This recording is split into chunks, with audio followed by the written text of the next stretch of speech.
আসসালামাইকুম দেশ ও প্রবাসে যে যেখানেই আছেন আপনাদের প্রত্যেককে শুভেচ্ছা জানিয়ে শুরু করছি আজকের প্রতিবেদন।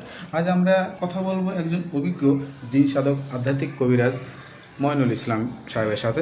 আপনারা তার ভিডিও সাক্ষাৎকার বা তার পেপার পত্রিকায় অনেক জায়গায় তার প্রতিবেদন বা তার কর্মকার্য আপনারা দেখে থাকছেন বা দেখছেন।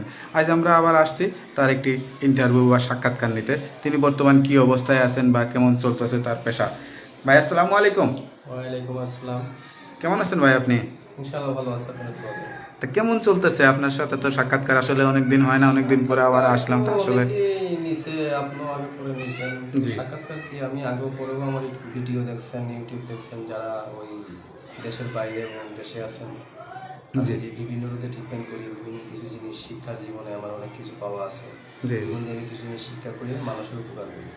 মানুষ আপনার থেকে উপকার পেয়েছে, সেটা আমরা আগেও দেখেছি বা আগেও করছি, কিন্তু এখন ইদানিং এত হয়ে গেছে মানুষ আসলে কি বলবো, মানে কবিরাজ যেটা মানে চিকিৎসা সেবা বা মানুষের যে সেবামূলক, এটা আসলে মানুষের মন থেকে উঠে যাচ্ছে বা বিশ্বাস করতে যাচ্ছে না, গ্রহণযোগ্যতা কমে গেছে। আপনার কাছে কি মনে হচ্ছে এখন? মনে করেন বিশ্বাসযোগ্যতা কমে গেল, দেশে কবিরাজের অভাব নেই, কবিরাজ দেশে আছে, কেউ ভালো কেউ খারাপ, এবং যে সবার দ্বারা সব কাজ সমাধান হবে কোনো কথা না। কারো দ্বারা হইতেও পারে, কারো দ্বারা নাও হইতে পারে, তবে মানুষ বেশি চিকিৎসা করতে হবে। বড় বড় দায় রাখলে তো সে মনে করেন যে আলেম হয় না, ঠিক আছে, তার ভিতরে গুণ থাকতে হবে। বিশ্বাসযোগ্য বলে মানুষের মনে, বিশ্বাস না করলে কোনো কাজ সমাধান হয় না, বিশ্বাস করতে হবে। তবে মনে করেন বিশ্বাস যদি থাকে মানুষের, তাহলে আমি চিকেন করি, এর দ্বারা অনেক কিছু মানুষের। আপনার কাছে এখন কি ধরনের রোগী বেশি আসতেছে? রোগী বেশিরভাগ আসে ওই যে স্বামী স্ত্রী অমিল, আচ্ছা আচ্ছা, তারপরে ভাই ভাই মিল নাই, তারপরে মনে করেন যে শত্রুতা মিলে ফেলায়, জায়গা জমি নিয়ে মামলা, তারপরে মনে করেন টাকা নিয়ে আটকিয়ে রাখছে, এরকম কিছু রোগী আমার কাছে আসে। ভালোবাসা করে ব্যর্থ হয়েছে, মনের মানুষ ফিরে পেতে চায়, বেশি করি মনে করেন তিনি তো পড়াই হয়ে থাকে, যারা বিদেশে চলে গেছে, দেশে বউ থিয়ে তারা তো অনেক পরকীয়া চলে গেছে, তারা মনে করেন যে অনেক দুষ্কৃতি ভাবে আমার ফোন দেয়, ভাই এইসব সমস্যার কাজ করেন কিনা, এগুলো তো আমি ইনশাল্লাহ করি আল্লাহ রহমতে। তা আপনার কাছে চিকিৎসা নেওয়ার জন্য কি শুধু ফোনে যোগাযোগ করলে হবে, নাকি আপনার ঠিকানায় এসে যোগাযোগ করলে ভালো হয়? ফোনে যোগাযোগ করে, অনেকে বাড়ির ঠিকানা মতো আসে, ঠিক আছে, অনেকে আবার মোবাইলের মাধ্যমে করে। আপনার ঠিকানাটা একটু বলে দেন।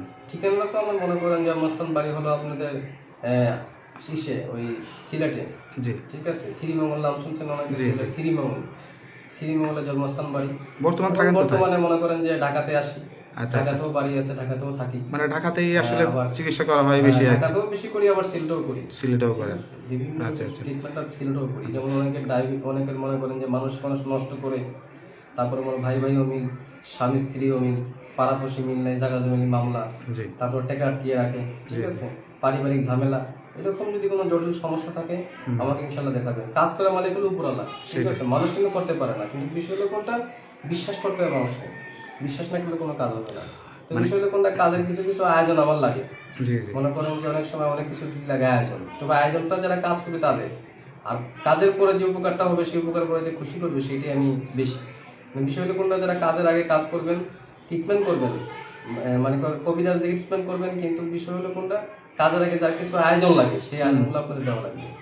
আচ্ছা আচ্ছা আচ্ছা, না অনেকে আবার এইটারই মনে করে যে এরা মানে এটা একটা ধান্দা করে বা টাকা পয়সা নেয়, অনেকে কিন্তু এইসব ধারণা করে। এরকম তো বহুতই আছে, কবিরাজ দেখলে তো হবে না, তার ভিতরে গুণ থাকতে হবে, দক্ষতা থাকতে হবে। আপনি তো একজন অভিজ্ঞ কবিরাজ, এটা কতদিন ধরে আসলে? আমি অনেকদিন থেকে করি, প্রায় কত বছর? 30-35 বছর থেকে, 30-35 বছর থেকে আসলে, হ্যাঁ করতেছি আমরা। আচ্ছা আচ্ছা, শিক্ষা জীবনে আপনি তো অনেক সার্টিফিকেট পেয়েছেন বা অনেক জায়গা থেকে অনেক সম্মান পেয়েছেন বা অনেক কিছু পেয়েছেন, আপনার বিভিন্ন সাক্ষাৎকারও পেয়েছি। বিভিন্ন আইনগতভাবে কিছু লোকের চিকিৎসা করি। কেমন লাগে?